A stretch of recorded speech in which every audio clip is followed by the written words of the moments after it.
Le véritable parti du peuple congolais.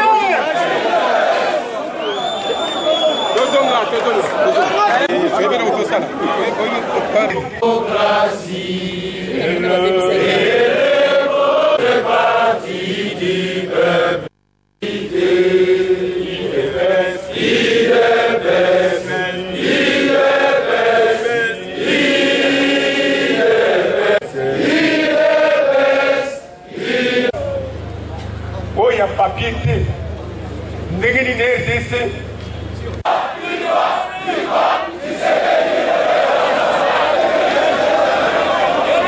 Merci. Na départ à Kabila. Kasi lelo naï parce que esengeli naya nasi na saki programme ba matinée politique o etikalaki na lingaki na programme ngo selon ba secrétaire généraux adjoint kasi na moni ndenge batumboli parti esengeli na loba parce que lukute zali mingi bomoni parti oyo ekokufaka jamais jamais jamais esprit à Tshisekedi des vivants esprit à Tshisekedi des vivants des ali vivants parti oyo ekokufaka jamais aussi longtemps que esprit wana eza na kati na biso bango soki batie obstacle biso tomati batie obstacle biso tomati tina pouvoir que leur président na biso akufaki eza na bato na mboko bamelaki champagne bakanisaki ete parti ekokufa nga na okaki na RFI journaliste RFI alobi est-ce que parti wana eko-résister esili bazali commis se réaliser que 8 mois après le parti cher Étienne Tshisekedi est toujours là. Il oblige na lingina expliquer bino manœuvre oyo ezalaki orchestré il y a de cela 48 heures oyo bokaki bino nyonso na réseaux sociaux balobi ete une certaine commission de discipline et suspendre le secrétaire général je suis et Sengeli n'a expliqué binomo muke na contexte nini commission wana bachaka yango et qu'est-ce qu'on appelle commission ad hoc na statut na biso soki botangi pe règlement intérieur. Certes, il est vrai que va prévoir institution et la commission nationale de discipline. Commission wana ekoki coexister kaka soki convention nationale démocratique y a parti exister.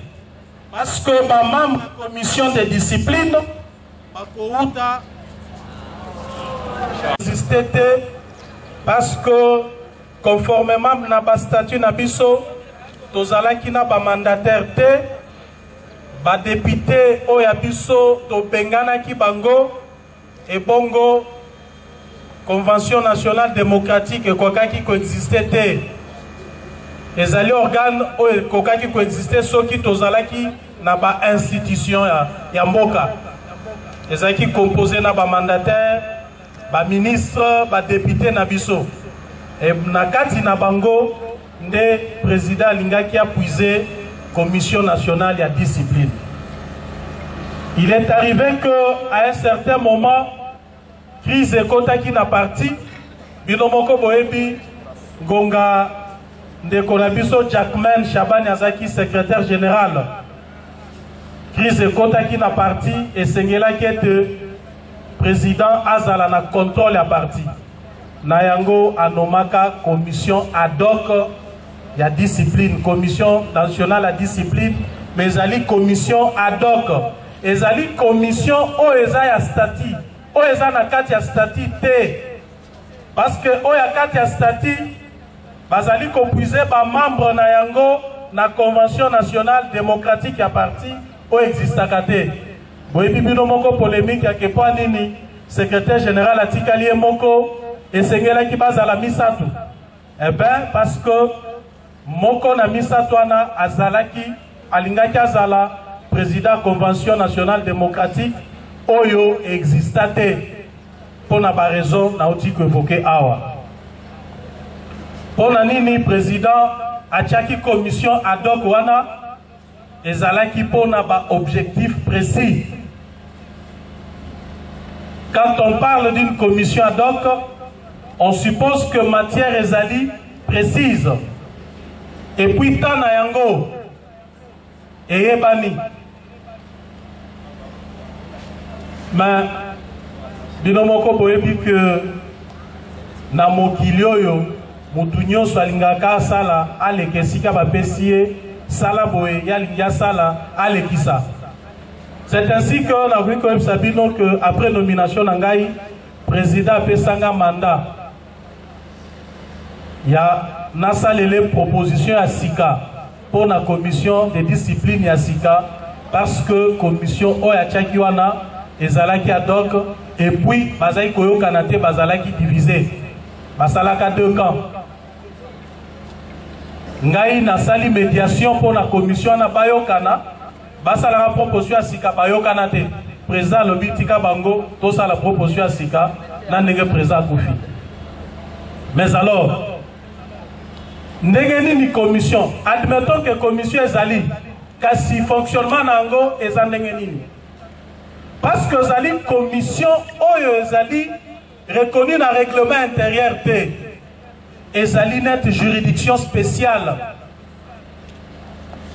Ce qui va payer juridiction spéciale, ezalina ba limite na yango et kokaki entendre président à parti ndenge Tshisekedi azalaki wana commission ne loba parce que tozali commission toke entendre président à parti te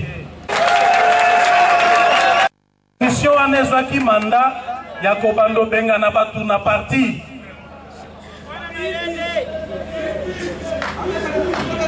parce que tozo logique mouké bango bazui décision nani a appliquer yango Kabila nangonga oyo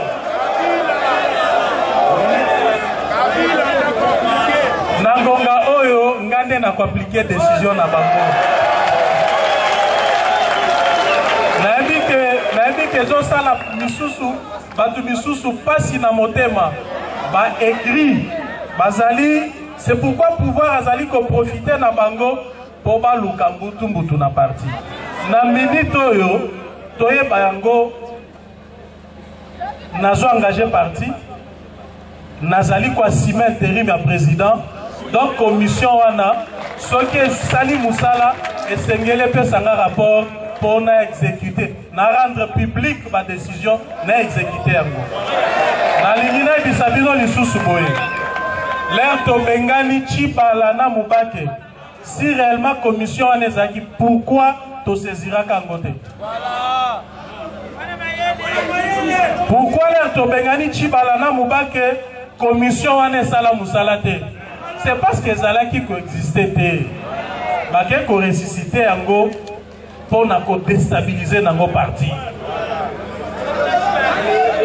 Banda président Akoufa ba audience basali kaka mibale basali audience kaka mibale contre kaka mutu moko na ba sanction moko mais droit ezali ba règle élémentaire droit ezali koloba bokoki ko condamner mutu mbala mibale pour na ba fait moko te basi ba sanctionner na juin bango lisusu baye ba sanctionner nga lisusu aventure de mauvais goût. Tumi baleo baza sima makamwana. Lelo na kotanga bango te po na ina sala publicité. Oh! Ezali Chibala. baebisi boye en contrepartie solide ya primature topesio tolingi toyoka ke IDPS ekufi ya ebisi bango ke kobomona ya mibale boyebi aza ennemi na biso akala Kalev.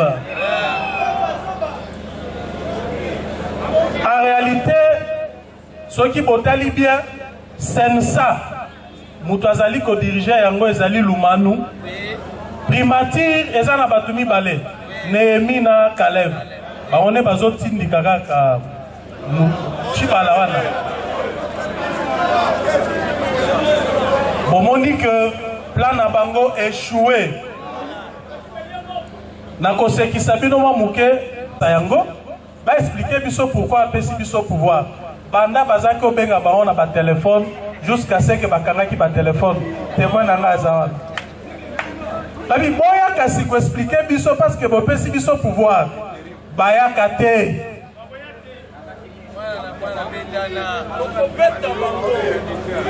donc parce que parti ndenge na bisibino eza na viseur ya pouvoir soki nga nazaka ko coopérer na bato wana balinga baluka ko déstabiliser nga na parti te c'est parce que nazo tenir bango tête. Secrétaire général adjoint na basi que bo constater absence ya moko secrétaire général adjoint Félix Tshisekedi aza na déplacement diplomatique aza na mboka te azali quelque part soki azaka wana bolingaki bomona ye na basi bomonaki signature na ye na document kobetela bango maboko tozali na bomoko baza na esika bakokotela te.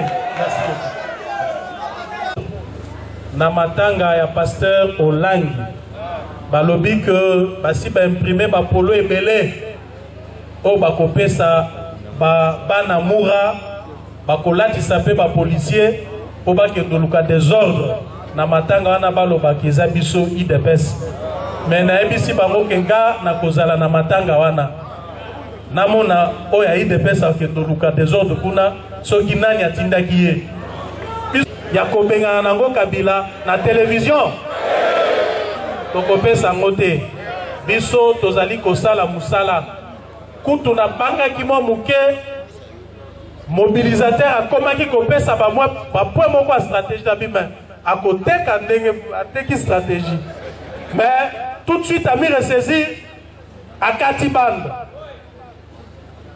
toza na kati ya ba stratégie ya makasi